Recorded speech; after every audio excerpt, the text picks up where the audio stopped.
The man had just overslept by a few minutes, but when he woke up, he heard the sound of air raid sirens. A helicopter had crashed into the rooftop of the building next door. Before he could react, he saw people in his neighborhood running for their lives. He quickly called out for his girlfriend to come upstairs, but as she arrived, she suddenly lunged at people and started biting them. This terrified the man, and he retreated back into his apartment. Just then, someone burst into his home. It was his neighbor, who pleaded with the man to let him hide inside. Before the man could respond, the neighbor, clutching his neck, stumbled into the bathroom. Seeing the wounds, the man sensed something was wrong and grabbed a knife for protection. At that moment, the television reported that the city had been hit by a bloodthirsty virus. Infected individuals were turning into monsters. The neighbor, having seen the news, suddenly had bloodshot eyes and began to show symptoms. Fortunately, he hadn't lost his mind yet and fearfully walked out. The man quickly shut the door. Outside, a scream pierced the air. Curious, the man peered through the peephole and saw zombies biting people. He was so scared that he collapsed to the floor. Realizing that the outside world was overrun by zombies, he received a message from his father, saying that survival now depended on his own efforts. He barricaded the door with a refrigerator,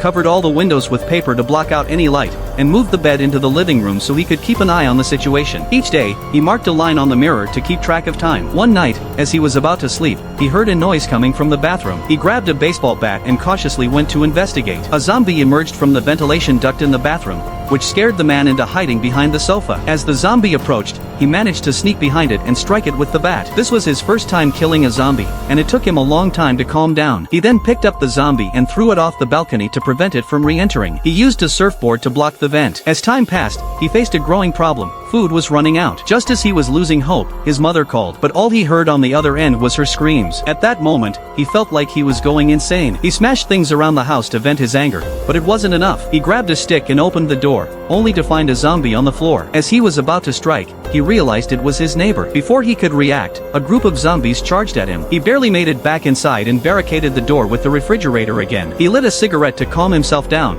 but then the light suddenly went out. He looked outside and saw that the entire city was in darkness. He lost the will to live. The next morning, he tore the paper off the windows and let the sunlight flood the room. He decided to hang himself. Just as he was about to kick the stool out from under him, he suddenly noticed what seemed to be a woman in the building across the street.